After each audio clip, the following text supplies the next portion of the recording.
Graça e paz, meus irmãos. É uma alegria poder estar com os irmãos, podermos cantar juntos. Quando vocês chamam de Vilmar, né? É Vilmar? Nós chamamos no Conselho de Pastores, né? De Júnior, Pastor Júnior. Então, quando ele me convidou, rapidamente eu só vi alguém para poder ficar no meu lugar, na Igreja Presbiteriana, da qual eu trago um abraço a essa igreja, aos irmãos. E como lá nós temos, no momento, tem eu e tem também o pastor Abseil. O pastor Abseil já é pastor da Igreja Presbiteriana de Lucas há algum tempo a mais, mas ele passou por umas dificuldades na sua saúde e por isso eu vim para cá, para dar esse apoio. E graças a Deus ele já está praticamente recuperado e já está fazendo alguns trabalhos na igreja e se dispôs a estar hoje lá com os irmãos para que eu pudesse estar aqui com vocês. E eu dou graças a Deus por isso, pela oportunidade e também por ter o pastor com a sua saúde praticamente 100% recuperada. Mas eu não vim falar de mim, nem falar do pastor, né? Nós viemos falar da palavra de Deus, que é sempre uma grande alegria podermos ter essa oportunidade. Por isso eu convido você a abrir a sua Bíblia no livro de Jó, capítulo 42. Jó 42, nós vamos falar um pouquinho, meditar um pouquinho nos 6 primeiros versículos desse capítulo. E nós acabamos de cantar as 2 últimas músicas, a penúltima falando que a nossa fé, que somente colocamos a nossa fé em Cristo Jesus. E o último fala que Ele é o único soberano, o único que conhece todas as coisas, é o primeiro e o último, o alfa, o ômega, o princípio e o fim. E certamente dizer essas expressões de que Deus é o princípio, o fim, que Ele é o último, que é alfa, que é ômega, se falarmos isso fora de um contexto cristão, certamente as pessoas não vão entender muito o que estaremos dizendo. Nós entendemos porque já temos uma certa caminhada com a palavra, por meio da palavra, e conhecemos essas expressões, como também já temos no dia a dia desenvolvido a fé em Cristo Jesus. E é somente pela fé que nós entendemos que Ele é soberano. Mas a verdade é que quando nós não compreendemos essa soberania de Deus, quem Ele realmente é, que Ele pode todas as coisas, que Ele governa todas as coisas, que tudo que acontece, acontece pela vontade de Deus e para a glória de Deus, e quando nós não entendemos isso pela fé, nós passamos por maus bocados. Por isso nós precisamos ter fé em Jesus e entender que Ele é Deus, que Ele é soberano, que Ele pode todas as coisas. Assim como nós vamos ver nesta noite, uma história que não é nenhuma novidade para nenhum de nós, certamente, a história da vida de Jó. Às vezes até viram ditados, né? Como por exemplo, quando encontramos uma pessoa que é aquela pessoa calma, tranquila, nós falamos, fulano tem a paciência de Jó, e coisas do tipo. Porque Jó, de fato, nos ensina, com o seu modo de vida, muitas lições importantes. E ele, no seu modo de ver a vida, de viver a vida, ele entendia que Deus é soberano, que é Ele que conduz todas as coisas, que pode todas as coisas. E então nós vamos meditar um pouquinho sobre a vida deste homem nesta noite. Jó 42, do versículo 1 ao 6, diz assim a palavra do Senhor.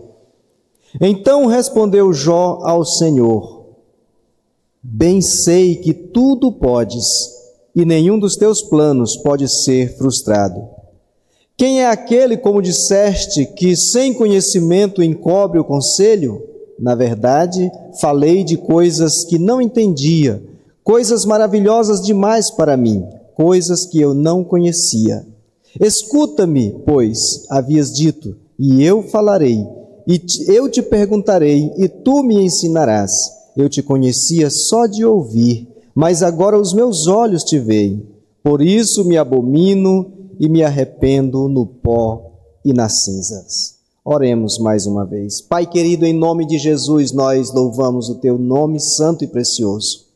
Nós te rendemos graças, ó Deus, pela oportunidade que o Senhor nos dá de estarmos nesse momento reunidos na Tua casa, diante da Tua palavra. Nós te louvamos, ó Deus, porque o Senhor nos dá a oportunidade de cantarmos louvores, de te adorar, de falar contigo através das nossas orações, expondo a ti os nossos desejos, os nossos planos, as nossas lutas, a nossa vida como um todo. Nós te louvamos porque nós podemos, ó Pai, ser fortalecidos por meio da Tua Palavra. Te louvamos, ó Deus, porque a Tua Palavra nos sustenta, nos alimenta, nos fortalece, conduz a nossa caminhada. E que assim, ó Deus, nós possamos cada dia descansar na certeza desse cuidado maravilhoso do Senhor. Fala conosco, Deus, nesta noite, como já vem falando desde o início deste culto. Toca nos nossos corações e nos faça, ó Deus, caminhar pela fé para a Tua honra e glória. Abençoe as nossas vidas neste momento, eu te peço, em nome de Jesus. Amém. Na nossa língua, na língua portuguesa, às vezes nós aprendemos muitas palavras e algumas delas traz uns sentidos um pouco diferentes. Se de repente alguém chegar para nós e dizer assim, fulano de tal está passando por uma luta terrível, nós vamos entender que essa pessoa está passando por um sofrimento, por uma situação difícil. Se a pessoa disser, fulano está numa situação difícil ou está sofrendo, vamos sempre entender que a pessoa está num momento difícil, mas quando alguém diz assim, fulano está passando ou eu estou vivendo uma tribulação. Tribulação também é sofrimento, mas parece que essa palavra, pelo menos para mim, traz assim um peso um tanto quanto maior do que sofrimento, do que luta, do que adversidade, do que problemas. A tribulação, a palavra em si, parece um tanto quanto pesada, parece que é um sofrimento mais intenso na vida daquele que está passando. E nesta noite, então, eu quero compartilhar com os irmãos, com base nesse texto, a respeito do propósito de Deus na tribulação. Porque, na verdade, nós somos tentados aí, nós temos hoje as teologias da facilidade, a teologia água com mamão, ou mamão com açúcar, melhor dizendo, que nos leva muitas vezes a crer, por mais que não seja uma teologia que nós adotamos, nós reformados adotamos, por mais que não seja um ensino que nós defendemos, que nós cremos, mas infelizmente, quando nós olhamos o geral da nossa sociedade, e mesmo dentro de muitas igrejas, nós vamos perceber que quando estamos passando por um sofrimento é porque parece que Deus, de certo modo, distanciou-se um pouco de nós.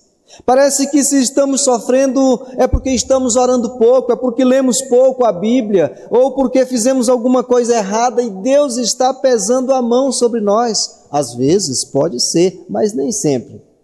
A tribulação, o sofrimento, a luta, a adversidade, os problemas, eles estão por aí e no momento ou no outro eles vão bater na nossa porta, independente se somos crentes ou não, independente se a placa é cristã evangélica, independente se é presbiteriano do Brasil, se é Assembleia de Deus ou qualquer outra. A verdade é que todos, mesmo aqueles que pregam, que defendem a teologia da facilidade, da prosperidade, da teologia de que você não vai ficar doente, a teologia de que você, já que você é filho do rei, você vai se enriquecer, deve se enriquecer, e se não está acontecendo essas coisas como enriquecimento, bênção, saúde 100% na sua vida, é porque você está não confiando em Deus. E aí quando nós vamos olhar a palavra de Deus, nós vamos perceber na vida de todos esses homens e mulheres da Escritura, nós vamos ver que todos eles certamente estão fora daquilo que diz esses ensinos, essas teologias de facilidades. Quando nós começamos a ler o livro de Jó, o primeiro capítulo começa dizendo que Jó era um homem reto, íntegro, temente a Deus e que se desviava do mal. Certamente era um homem, se fosse solteiro ainda quando a Bíblia começa a relatar essa história, eu creio que as jovens da sua época, todas iriam querer casar com aquele rapaz. Creio que os pais das moças, todos queriam um homem desse como genro, íntegro, temente a Deus e que se desvia do mal, e era um homem reto, era um homem com características invejáveis, que devemos olhar e querer imitá-las. Mas esse homem, diz o texto, que num determinado dia em que os filhos de Deus vieram se apresentar diante do Senhor, veio também entre os filhos de Deus o próprio diabo. E aí nós conhecemos a história que fez com que Jó, por esses 42 capítulos, enfrentasse constantemente o sofrimento. Tinha lá seus 10 filhos, 7 filhos e 3 filhas. Tinha a sua vida, tinha os seus bens. Segundo a Bíblia, era um homem, um dos mais ricos da sua época, naquela região, no lugar em que ele vivia. Mas de repente ele se viu, morreram seus filhos de uma só vez. Os seus bens foram todos perdidos e ele ficou sem nada. A sua saúde, que era o que ainda lhe restava, também lhe foi tirada. Mas esse homem continuou firme na presença de Deus ao ponto de dizer: ainda que o meu Redentor me mate, eu continuarei esperando por ele, porque eu sei que o meu Redentor vive e por fim ele vai se levantar sobre a terra. Quando Jó diz isso, eu sei que o meu Redentor vive e por fim se levantará sobre a terra, ele está dizendo isso que nós acabamos de dizer. Ele é o primeiro e o último, ele é soberano, ele é o rei de toda a terra, ele pode todas as coisas. E o fato de eu estar enfrentando essa tribulação na minha vida não quer dizer que Deus está morto, ou que Deus se distanciou, que virou as costas, que se esqueceu de mim. Não. Ele está vivo. Eu estou na situação que estou, mas ele está na direção de todas as coisas. É preciso que seja pela fé para que se creia e se viva dessa maneira, sabendo que mesmo quando tudo não vai bem, Deus continua no controle. E aí, quando nós olhamos então para esse texto, nós vamos perceber que Deus, até na tribulação, até no sofrimento pelo qual passamos, Deus tem propósitos. Não existe nada na vida do servo e da serva de Deus que seja algo aleatório, que seja algo, isso aí, como se Deus dissesse, isso aí está acontecendo lá com o fulano, com o irmão, com o meu filho lá, mas é algo que vai passar, deixa quieto, nem precisa. Não, tudo que acontece na nossa vida há um propósito. Há momentos em que nós, enquanto estamos no meio do processo, não sabemos sequer qual vai ser o desfecho daquela situação. Mas nós sabemos que Deus tem os seus propósitos e que na hora certa Ele vai mostrar exatamente o que Ele realmente quer e como nós devemos agir. E o nosso papel deve ser, tanto durante o processo quanto depois da resposta dada por Deus, simplesmente continuar obedecendo e crendo pela fé que Ele está na direção. Quando então olhamos para esse texto, meus queridos irmãos, no versículo 6, que diz assim: por isso Jó agora já está no final de quase tudo aquilo que ele vai mostrar em toda a história desde o capítulo 1. Quando ele chega aqui no capítulo 42, versículo 6, ele diz: por isso me abomino e me arrependo no pó e na cinza. Quando nós olhamos para as características de quem era Jó, um homem reto, íntegro, temente a Deus e que se desviava do mal, talvez não iríamos compreender o que ele quer dizer com me abomino e me arrependo. Ou me abominar, eu detesto a mim mesmo. Abominável é algo que você joga fora, que você descarta, que você tem nojo. E Jó, então, talvez nos nossos dias, ou alguém talvez um pouco desavisado a respeito do plano de Deus, a respeito de como Deus age, diria: mas como que uma pessoa nessas condições? Os filhos de Jó faziam festas, diz o texto lá no início. Eles faziam as festas, convidavam as suas irmãs para as festas, eram 7 filhos, então a Bíblia diz que eles faziam rodízio, um mês, não sei se mês, semana, qual era o período, mas um dia a festa era na casa de um, outro dia na festa na casa do outro, até rodar em todas as casas. Aí diz o texto que, terminado esse período de festa, Jó oferecia sacrifício pelos seus filhos, caso algum deles tivesse cometido pecado durante essas festas. Era um homem muito crente, era um homem que procurava andar no caminho de Deus, mas mesmo fazendo tudo certo, talvez alguns de nós diríamos, mas não havia motivo para esse homem ter nojo dele mesmo, para ele abominar a si mesmo, para ele dizer: eu me arrependo no pó e na cinza. Na verdade, ele foi quem passou por tantas coisas, por tantas lutas, por tantas dificuldades, sem ter feito absolutamente nada para passar pelo sofrimento que passou. Deus simplesmente o escolheu para esse tipo de vida e para também trazer ensinamento para as nossas vidas. mais ele reconhece quem é Deus e quem ele é. Então esse texto nos mostra, meus irmãos, com base nesse versículo 6, que um dos propósitos da tribulação na vida do cristão é que Deus usa a tribulação para quebrar o nosso orgulho. Às vezes a gente olha para nós mesmos e falamos, olha, se há alguma coisa que não há em mim é orgulho. E talvez não haja mesmo aquele orgulho avassalador que muitas vezes vemos em algumas pessoas, aquele desejo de sempre ser melhor, de sempre ser mais poderoso, de ser maior, o mais bonito, ter as melhores coisas. Talvez não. Mas ainda assim nós somos seres humanos e em um momento ou outro da vida nós somos tentados a deixar florescer um pouco do orgulho nas nossas vidas. E aí então, quando essas coisas acontecem, Deus usa alguma situação, Deus provê alguma situação para tratar com as nossas vidas. Se alguém chegar para nós e dizer, cara, você tem que parar de ser orgulhoso, você está sendo muito orgulhoso, muito arrogante, muito isso, muito aquilo, talvez nós não vamos aceitar e certamente vamos até retrucar e quem sabe ali até termine uma amizade. Mas quando Deus trabalha, às vezes esse sofrimento é a forma didática, é a forma que Deus usa para nos ensinar algumas coisas. Quando a gente acha que estamos no controle, que estamos por cima, que somos nós quem fazemos e desfazemos, Deus vem e age de um modo completamente diferente para dizer, olha, sou eu quem estou no controle, sou eu quem estou na direção, sou eu quem manda e desmanda.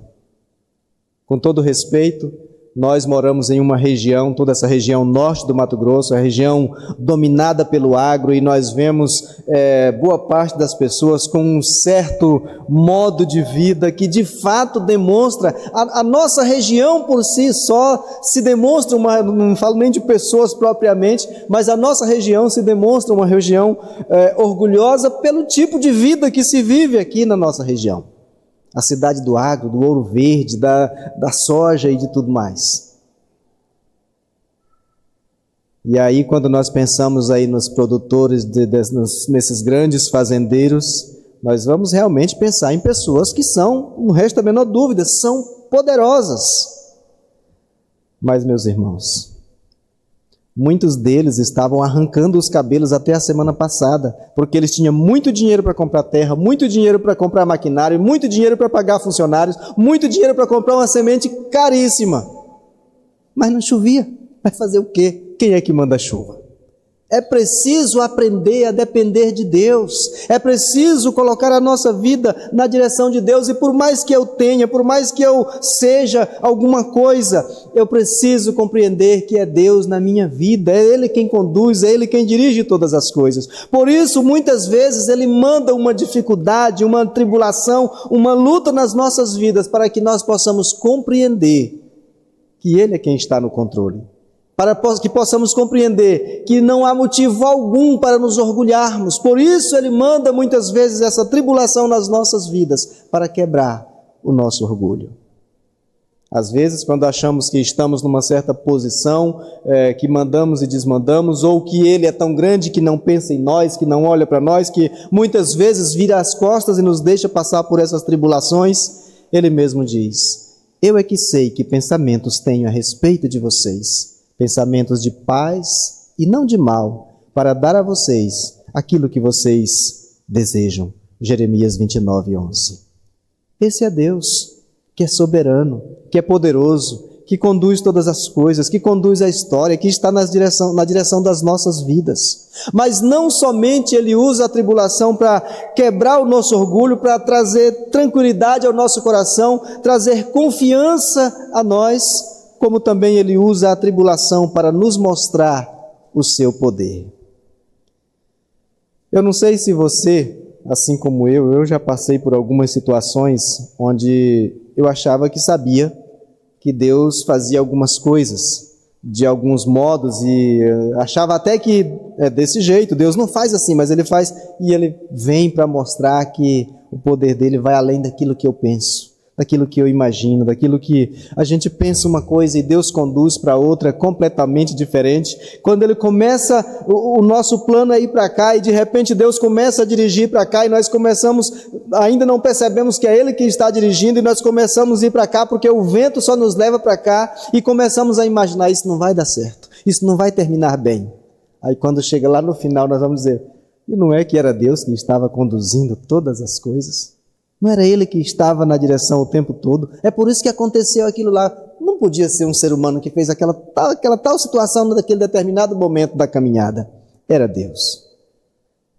Nós precisamos ter essa certeza de que Deus é quem tem todo o poder e Ele mostra o seu poder. Quando nós não queremos abrir os nossos olhos para ver como Deus age, então Ele manda alguma situação para nos mostrar que o poder de fato está somente em suas mãos. Jó diz no versículo 2, versículo 2, bem sei que tudo podes, e nenhum dos teus planos pode ser frustrado. Deus usou a tribulação para mostrar a Jó que era Deus, que era nas mãos de Deus que estava todo o poder. E às vezes Deus permite você e eu passarmos por situações difíceis na nossa vida, para também entendermos que Ele é quem está no poder, que Ele é quem está com tudo em suas mãos, e nós apenas devemos descansar o nosso coração e confiar, e descansar, sabendo que Deus conduz todas as coisas. Nós não sabemos o que vai ser amanhã. O irmão anunciou aqui as programações da semana, e assim como temos também lá na Presbiteriana e em todas as outras igrejas, nós planejamos, nós projetamos para a sua vida particular. Você já sabe o que você vai fazer amanhã, como vai fazer, já está aí organizado a sua semana de trabalho, na sua casa e em outras coisas mais. Mas pode ser que alguma coisa saia diferente.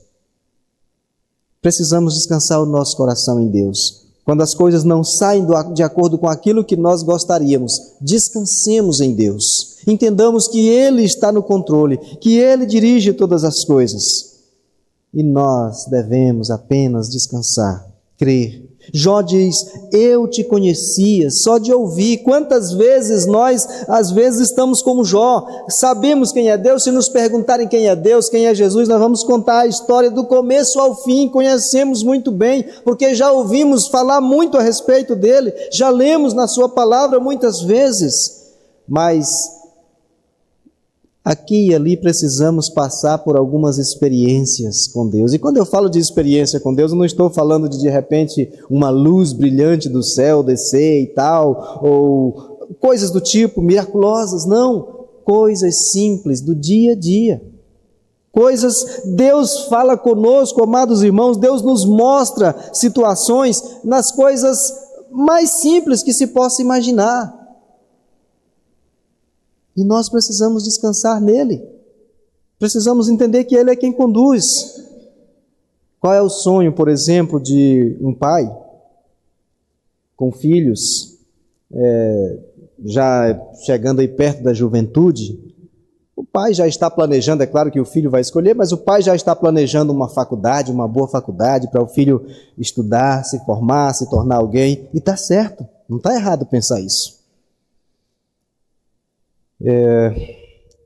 Nós temos uma filha, duas filhas, uma não pôde estar conosco aqui, ficou em casa, e a outra já é maior de idade, e até o ano passado, até o meio do ano, ela já concluindo o ensino médio, ela sempre falava que queria fazer alguma coisa na área da saúde. E eu comecei a pensar que ia ser um tanto quanto difícil, porque os cursos nessa área, como ela vinha comentando, de medicina, coisas do tipo, são cursos caros. Mas tem jeito de se correr atrás e conseguir as coisas. E enfim, eu falei, minha filha, só estuda, o que tiver no meu alcance eu faço, o que não tiver nós vamos orar e Deus vai conduzir. E o certo é que do meio do ano passado para cá, já próximo de concluir o ensino médio, ela veio com outra história. Ela disse, pai, eu estou pensando em ir para o IBEL. Para quem não conhece, o IBEL é no Instituto Bíblico da Igreja Presbiteriana, que está lá na cidade de Patrocínio, Minas Gerais. E aí eu conversei com ela e tal, comecei a mostrar para ela os prós e os contras de estar num curso como aquele, de fazer um curso como aquele, principalmente na IPB, onde hoje as mulheres já não têm muito, não podem muito estar à frente, na direção do culto e tal, e eu coloquei tudo isso. Minha sogra estava do lado, minha sogra muito cristã, muito crente também, falou assim, depois me falou no particular, né, pela sua conversa com a Esté, eu acho que você não quer que ela vá para o IBEL. Eu falei para ela, não, minha sogra, eu quero, mas eu não quero conversar com ela dizendo, levando ela a entender que eu quero que ela vá, eu quero que ela decida por ela, eu não vou decidir. Eu mostrei para ela, minha filha, hoje na IPB um missionário ganha só pouco mais de R$3.000. Seu curso na área de saúde vai ganhar muito mais que isso. Até porque tive pastores, amigos meus que tentaram, falaram, não permite ela ir, não faz isso, ela vai jogar fora muito da vida dela. Eu falei, não vou fazer isso. Se ela decidiu ir, ok. Eu não estou criando filho para ser rico, estou criando filho para servir a Deus. Então, com o que Deus der, ela vai viver. E ela está lá já há 1 ano. Quando ela terminou, ela estudava na escola militar em Sinop. Quando ela terminou o ensino médio, fez o Enem. A nota dela lá no Enem foi altíssima. Uma faculdade de Sinop ofereceu curso de psicologia 100% de graça para ela. Ela falou, não quero, vou para o IBEL. Eu falei, então vai, meu filho, Deus te abençoe. Está lá, tem passado umas lutas, mas tem gostado, segundo ela. A gente até brincou com ela esses dias. Você não está achando que seria melhor voltar para casa? Ela falou, não, vou terminar, eu vim para fazer e vou fazer até o fim. E eu sei, irmãos, que Deus vai cuidar em todos os... Como tem cuidado até aqui em todos os momentos. Ela era uma criança que, ao completar, aos 9 meses de idade, nós tivemos que correr com ela para o médico com um problema nas amígdalas, e o médico já olhou e prontamente deu o diagnóstico e disse, nós só vamos esperar, ela é muito novinha, vamos esperar ela completar 1 ano. Com 1 ano a gente faz a cirurgia. E aquilo me angustiou, primeira filha, você não tem muita experiência, né? Já vai passar por uma cirurgia e tal. Na época eu era pastor em Peixoto de Azevedo, cheguei na igreja, pedi oração, uma irmã falou assim, pastor, por esse motivo aí não precisa nem orar não, tem que fazer a cirurgia mesmo. Eu falei, pronto, agora acabou tudo. Os crentes estão pensando assim, o que vai ser de nós? Quase completando 1 ano, ela passou mal de um outro probleminha lá, corri com ela para o médico, aí eu pedi, falei, doutor, dá uma olhada aí nas amígdalas dela, vê como é que tá. Ele falou assim, ela está inflamando? Está dando muita febre? Eu falei, febre quando inflama dá e tal, enfim, contei. Ele falou, mas não tá, ela está maior que o normal para a idade dela, mas eu não prescreveria uma cirurgia nesse momento. Não voltei no médico que queria fazer a cirurgia. Até os 3 anos de idade ela sofreu um pouquinho, mas irmãos, dos 3 anos já vai fazer 19 agora em março. De lá para cá ela nunca mais se lembrou que tem amígdalas. Então, se Deus cuidou lá, Ele vai cuidando, e nós precisamos descansar nessa certeza de que Deus cuida de todas as coisas, de que Deus dirige, de que Deus é quem está na direção. Com o retorno do nosso pastor ao pastoreio agora aqui em Lucas do Rio Verde, até o momento eu estou sem igreja, não sei para onde vou o ano que vem. E sabe o que está passando na minha cabeça? Nada. Deus que se vira, a igreja é dele, eu sou pastor dele, ele vai dar o jeito na hora certa, eu não preciso me preocupar, ele está na direção de tudo e eu quero apenas obedecê-lo. Ele usa esses momentos, garanto para vocês que eu já fui muito preocupado com essas coisas, eu achava que era eu quem tinha que resolver, mas chega um momento que você precisa descansar e saber que Deus é quem tem todo o poder, que Ele usa tudo de acordo com a sua própria vontade. Esse texto de Jó nos mostra isso. Ele diz, eu te conhecia só de ouvir. Quantos de nós, muitas vezes, ou até hoje, conhecemos a Deus só porque ouvimos falar dEle? Precisamos buscar viver uma experiência verdadeira com Deus, viver de fato a vida que Ele quer que nós vivamos. Eu te conhecia só de ouvir, mas depois de passar por todos esses problemas, por todos os perrengues que passou, Jó vai dizer, mas agora os meus olhos te veem. Jó nunca viu Deus, pelo menos a Bíblia não diz que Jó não tenha visto Deus face a face. Mas ele diz, agora os meus olhos te veem, agora eu sei quem é o Senhor. Depois de passar por tudo isso, eu sei quem é o Senhor. Depois de passar por todo esse sofrimento, eu de fato reconheço quem é você. Então, amados irmãos, Deus usa a tribulação. Se estamos vivendo num momento de orgulho na nossa vida, somos tomados pelo orgulho, Deus vai usar a tribulação para quebrar esse nosso orgulho. Deus vai usar a tribulação para nos mostrar que o poder está nas mãos dele. Mas em terceiro e último lugar, Deus usa a tribulação para nos aproximar dele. Versículo 5. Eu te conhecia, na verdade eu troquei o texto aqui, né? Eu te conhecia só de ouvir, mas agora os meus olhos te veem.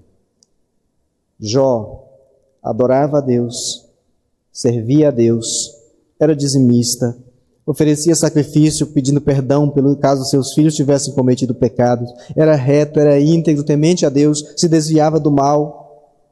Mas parece que quando ele diz isso, que agora ele sabe realmente quem é Deus, a impressão que temos é que Jó tinha uma relação com Deus na qual ele cumpria um ritual. Não era uma vida, não era uma comunhão verdadeira de caminhar lado a lado, de andar com Ele, de viver com Ele, de falar com Ele. Ele diz, agora eu sei quem realmente o Senhor é. Eu passei por tudo isso, eu era um crente correto na minha vida, mas eu conhecia o Senhor só de ouvir. Agora eu sei quem de fato é, porque agora os meus olhos da fé, evidentemente, agora os meus olhos da fé te veem. É isso que Jó nos mostra nesse texto, amados irmãos.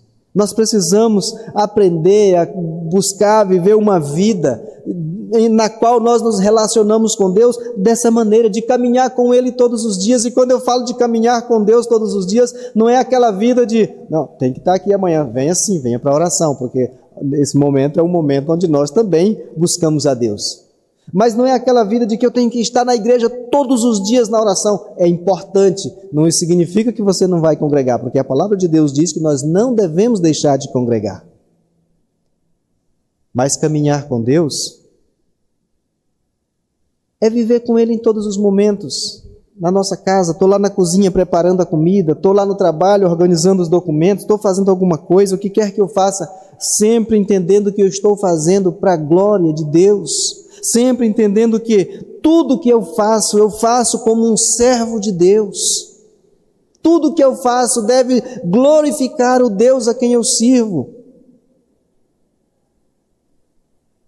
Eu não sei se já comentou com vocês, mas o pastor Júnior, nós frequentamos a mesma academia. E eu não sei se ele já comentou aqui com vocês, mas na entrada da academia tem uma Bíblia aberta. E essa Bíblia é nosso tesouro lá na academia. Ele tem o jeito dele de lidar com ela e eu tenho o meu. Eu entro lá, ela está bem na entrada aqui à esquerda de quem entra. Na entrada eu não ligo muito para ela, eu deixo ela quieta lá, porque aí quando eu volto, aí eu paro, tem lá uma garrafa de café, eu pego um cafezinho, eu paro em frente à Bíblia, eu dou uma folheada, volto, deixo no texto que estava aberto, né? Mas folheio, olho, leio um pequeno texto que eu já conheço, que eu já talvez até li naquele dia em casa ou coisa e tal. Mas a ideia é mostrar para as pessoas que tem lá uma prateleirona grandona com suplementos, com aquelas coisas que a galera de academia gosta. Tem lá, academia tem bastante coisa para chamar a atenção de qualquer pessoa. Mas nós voltamos os nossos olhos para aquela Bíblia. Porque uma das razões é mostrar para as pessoas que uma hora alguém vai dizer, mas por que esses pastores, na verdade eles não sabem, eu nunca me identifiquei para ninguém na academia como pastor, nem como crente. Não há necessidade de dizer eu sou crente, a não ser que alguém pergunte. Tem umas 2 pessoas lá que já sabem porque já nos conhecem, mas a ideia é, uma hora alguém vai perceber por que essas pessoas param diante desse livro, o que esse livro tem de interessante. Ou seja, foi a forma, para mim, não sei qual é para o pastor Júnior, mas foi a forma que eu achei de chamar a atenção para aquele livro que ali está. Eu tenho certeza que Deus me colocou lá naquela academia para fazer exercício naquele lugar. Não foi simplesmente para eu cuidar da minha saúde, porque eu preciso. Eu tive uns tempos que, apesar da idade, mas eu tive quase 100% o corpo todo travado. E aí o médico falou, olha, não faz nada, não tem... Precisa fazer alguma coisa, precisa exercitar. Mas eu tenho certeza que essa tribulação de ter ficado doente, passar por tudo aquilo, não foi só para ir para a academia. Ao ir ali, Deus quer nos usar. Ao ir para o trabalho, Deus quer nos usar. Aonde quer que estejamos, Deus quer nos usar. Nós precisamos compreender que tudo é para a glória dele. Deus usa a tribulação muitas vezes para nos aproximar de Deus. Já percebeu quando está tudo bem na nossa vida? Oramos menos, lemos menos a Bíblia. Pelo menos alguns de nós é assim, né? Talvez não todos, talvez você não seja assim, mas A maioria de nós crentes sabe da importância da oração, da leitura e tal, mas quando a coisa aperta na nossa vida, aí sim, nós oramos todos os dias, lemos a Bíblia todos os dias. Deus permite que a gente passe por esses apertos na vida. Quando nós aqui e ali nos distanciamos um pouquinho, deixamos de lado um pouco as coisas de Deus. Ele usa a tribulação para nos aproximar dele. É o que Jó diz nesse texto. Ele conhecia Deus só de ouvir, mas depois de passar por tudo isso, ele reconheceu quem de fato é Deus. Diz, Tiago capítulo 4, versículo 8 diz: chegai-vos a Deus, e Ele se chegará a vós outros. Às vezes imaginamos que Deus se distanciou de nós, que Ele virou as costas para nós, e na verdade é o contrário, fomos nós que por um motivo ou outro nos afastamos. E quando eu falo nos afastamos, não é no sentido de nos desviar e não ir mais na igreja, não, às vezes estamos na igreja todos os dias, mas é como diz o Senhor Jesus, o coração muitas vezes está longe de mim, está longe dele. Mas ele diz, através de Tiago, chegai-vos a Deus, e ele se chegará a vós outros. Eu gostaria de ler o texto de Isaías, capítulo 55, já estou finalizando, Isaías 55, do versículo 1 ao 6, que diz: todos vós os que tendes sede, vinde às águas, e vós, os que não tendes dinheiro, vinde, comprai e comei, sim, vinde e comprai sem dinheiro e sem preço, vinho e leite. Olha o que Deus vai nos oferecendo, as maravilhas dos céus que estão expostas diante de nós, basta nos apropriarmos dela. Ele diz aí no capítulo 55, versículo 2: por que gastais o dinheiro naquilo que não é pão, e o vosso suor naquilo que não satisfaz? Ouvi-me atentamente, comei o que é bom, e vos deleitareis com finos manjares. Inclinai os ouvidos e vinde a mim, ouvi, e a vossa alma viverá. Porque convosco farei uma aliança perpétua que consiste nas fiéis misericórdias prometidas a Davi. Eis que eu dei por testemunho aos povos, como príncipes e governador dos povos. Eis que chamará a uma nação que não conheces, e a uma nação que nunca te conheceu correrá para junto de ti, por amor do Senhor teu Deus e do Santo de Israel, porque este te glorificou. Buscai o Senhor enquanto se pode achar, invocai-o enquanto estar perto. Precisamos dessa busca, precisamos nos achegar a Deus, precisamos nos aproximar dele cada vez mais. Se estamos vivendo, se você está passando por um momento de tribulação na sua vida, se aproxime de Deus. Ele não virou as costas para você, ele talvez esteja querendo chamar a sua atenção para que você entenda que ele é quem está cuidando de tudo. Voltemos os nossos olhos para ele. Eu quero concluir. Olha o versículo 10 aí do capítulo 42. Diz assim: mudou o Senhor a sorte de Jó, quando este orava pelos seus amigos, e o Senhor deu-lhe o dobro de tudo que antes possuía.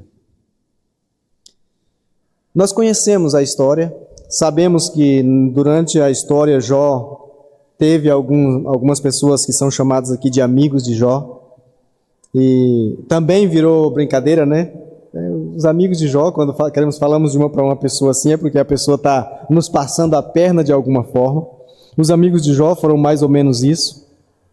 E eu, como ser humano, simples ser humano, compreenderia muito bem se o texto dissesse: mudou o Senhor a sorte de Jó, quando esse se curvou diante de Deus e clamou por misericórdia, e Deus olhou para ele. Talvez eu entenderia um texto assim, com mais facilidade. Mas aqui não, diz que Deus mudou a sorte de Jó quando este orava pelos seus amigos, que na verdade não eram tão amigos assim. Amados irmãos, é muito comum nesses momentos nós orar por nós mesmos, nós pedir que Deus tenha misericórdia, que nós não estamos mais suportando. É muito comum nós vermos pessoas como essas que se aproximaram de Jó, como pessoas que vêm somente para nos perturbar, mas até esses mesmos Jó percebeu que eram motivos, deveriam ser alvos de sua oração. Deus muda a história de Jó. Talvez nós oraríamos: Deus, trabalha no coração daquele camarada, ele tem um coração tão diferente, ele só me incomoda, ele só me faz sofrer ainda mais, ele aumenta o meu sofrimento, então trabalha no coração dele. Não, Jó não orou assim. Ele disse: Deus, abençoa os meus amigos. Jó sabia que aqueles eram carentes da glória de Deus, da graça de Deus em suas vidas. Por isso, Jó vai orar por eles. E quando Jó ora por eles, o texto diz que Deus mudou o quê? A situação de Jó, não deles. Jó entendia que era Deus na direção de tudo. Deus muda. E aí no versículo 12 ele diz: assim abençoou o Senhor o último estado de Jó, mais do que o primeiro. E aí deu a ele os novos filhos, o enriqueceu em dobro daquilo que ele havia perdido, e por aí vai. Não significa, amados irmãos, que nós aprendermos a descansar em Deus, que Ele vai nos dar em dobro aquilo que perdemos ou coisa do tipo. Não, se Ele quiser fazer, Ele vai fazer, Ele pode dar o dobro, o triplo, o quanto Ele quiser. Mas significa que nós vamos buscar imitar as atitudes de Jó, porque somos servos dele, e mesmo que as coisas não aconteçam como nós gostaríamos, devemos continuar sendo seus servos. Como ele disse: ainda que o meu Redentor me mate, eu continuarei esperando por ele. É como Pedro disse: para quem iremos, Senhor? Só tu tens as palavras de vida eterna. Não adianta buscarmos outros caminhos, não adianta buscar outras saídas, só Jesus é o caminho. Eu sei, assim como eu, você também não gosta de sofrer, mas a verdade é que o sofrimento aqui e ali aparece, bate a nossa porta. É como aquele vizinho, aquela pessoa inconveniente. Eu estava vendo um vídeo essa semana, a pessoa bate na porta e quando o que está do lado de dentro abre a porta, o outro não espera nem o convite, ele já pula para dentro, já corre e começa a dizer o que ele tinha para dizer. O sofrimento é assim, ele não espera você dizer: vamos entrar, vem aqui para dentro. Não, ele já entra e quando você menos espera, as coisas já estão acontecendo da maneira mais desagradável possível e não temos o que fazer. O sofrimento vem, ele chega para todos nós. Somos tentados nesses momentos de sofrimento a acreditar que Deus nos abandonou, que o peso da mão de Deus está sobre a nossa vida porque nós erramos e então Ele está nos punindo. Pode ser, mas nem sempre, e na grande maioria das vezes não é. Deus querendo trabalhar simplesmente na nossa vida, nos tornar pessoas melhores, mais crentes, mais cheios de fé, de esperança, entendendo quem Ele realmente é, conhecendo quem Ele realmente é, não só de ouvir, mas de ter um relacionamento com Ele. Meu amado irmão, olhando para essa história, o conselho que fica para a nossa vida nesta noite é que nós devemos descansar o nosso coração na certeza de que Deus é soberano, como nós acabamos de cantar, de que Ele está no fim, de que Ele está no começo, de que Ele está no meio, de que Ele está em toda a nossa história. A palavra de Deus nos diz que Ele nos conheceu antes da fundação do mundo, que Ele nos conheceu, Salmo 139, quando nós não tínhamos nem forma ainda, lá no ventre da nossa mãe. Senhor, Tu me sondas e me conheces, sabe quando sento, quando me levanto, sabe o que eu vou falar sem eu ter falado ainda. Todos os meus dias estavam escritos, foram escritos determinados, quando nenhum deles ainda existia. Por quem? Por Deus. Eu não sei, como já disse, o que vai acontecer na sua vida, nem na minha. Amanhã nós temos planos, mas Deus sabe. Pode ser que seja totalmente diferente daquilo que nós planejamos, mas Deus está no controle, Deus está na direção. E quando eu falo diferente, não significa ruim, pode ser um diferente melhor do que aquilo que a gente planejou. Quantas vezes nós planejamos alguma coisa e deu errado, e aí com isso a gente se chateou. Mas quantas vezes planejamos e aconteceu diferente e foi melhor, e nós vamos perceber que realmente alguém teve um plano melhor que o nosso e fez daquela forma. Então, amados irmãos, descanse o seu coração na certeza de que Deus é soberano e que Ele conduz todas as coisas para a sua própria glória, mas também para o nosso bem. Mesmo que a coisa aperta um pouco, quando Deus aperta, coloca a pedrinha lá dentro do nosso sapato, é também para o nosso bem. É para a sua glória, mas para o nosso bem. Então abramos os nossos olhos para os sinais que Deus coloca, para os sinais que Deus nos dá. Deus é soberano. Deus nos dá sinais, e às vezes sinais simplesinhos. Lá pelo ano 2000, 2001, não sei, tivemos um retiro numa escola lá em Sinop. E nesse retiro vieram jovens de várias cidades, e naquele retiro eu conheci uma jovem de Alta Floresta. na época não tinha celular, então o contato era bem menos, né? Pelo menos eu não tinha na época ainda, né? Não sei se os outros já tinham. Mas a gente conversou ali no retiro e tal, e ela foi embora para a cidade dela. Aí um dia a gente tinha o telefone fixo, eu liguei e falei, olha, acho que esse final de semana eu vou aí conhecer a sua família. Ela falou, tá bom. Aí quando foi na sexta-feira à noite, ela ligou, falou, não vem não, ela trabalhava na Secretaria de Saúde, eu acho, da cidade lá. Falou, não vem não, porque surgiu um curso para a gente fazer em Cuiabá e a prefeitura, a secretaria está exigindo que a gente vá e eu não vou, eu vou ter que ficar lá esse final de semana. Eu falei, tudo bem. Passado ali umas 2, 3 semanas, novamente combinamos, eu não sei o que é que houve, novamente ela, não vou poder. Aí passou mais uns dias, eu não liguei mais, né? Passou alguns dias, ela ligou, falou, que dia que você vem? Eu falei, nunca mais. Ela falou, como assim? Eu falei, olha, eu acho que Deus já está nos falando algumas coisas por meio desses desencontros. E aí depois, um dia eu fui com um colega, um irmão que trabalhava com representações, e ele foi para aquela região, e eu fui, e aí nós hospedamos o pastor na época, não sei, não, eu ia falar o nome do pastor, mas os irmãos, eu estou achando que eu estou na igreja presbiteriana. E aí nós hospedamos na casa do pastor. E aí começamos a conversar, o pastor disse, meu irmão, Deus te deu um livramento tão grande. E aí ele foi contar um pouco da história dessa jovem. Então, amados irmãos, não é só por meio de uma luz, não é só por meio de coisas grandiosas que Deus nos dá sinais, fique atento. Deus fala. Mas, em tudo, nos deixemos conduzir pelos caminhos que Deus coloca diante de nós. Andemos pelo caminho que Ele mesmo preparou para nós. E esses caminhos que Deus preparou para nós, estão descritos na sua palavra. Só nos basta buscar, assim como nós fazemos. Quando vamos viajar para algum lugar, já vamos direto lá no mapa, no celular, para ver o roteiro. Façamos isso com a palavra de Deus. Ela é o nosso GPS, ela é o nosso mapa, ela é o caminho que Deus colocou diante de nós para que trilhemos. Andemos por ele, que ele certamente caminhará conosco. Quando andamos pelo caminho que Deus coloca diante de nós, Ele anda conosco. Nós nunca estaremos sozinhos. Poderá haver tribulação? Com certeza.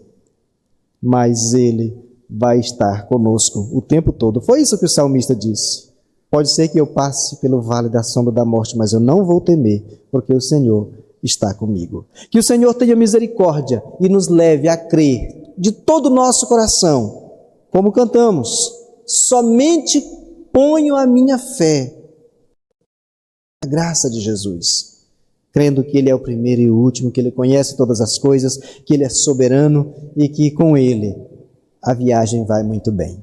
Que o Senhor tenha misericórdia e nos ajude a crer cada vez mais na sua direção, no seu poder, naquilo que Ele faz para com as nossas vidas. E obedeçamos, sigamos o caminho que Ele coloca diante de nós, mesmo quando não conseguimos ver um palmo sequer adiante. Que o Senhor nos ajude, em nome de Cristo Jesus.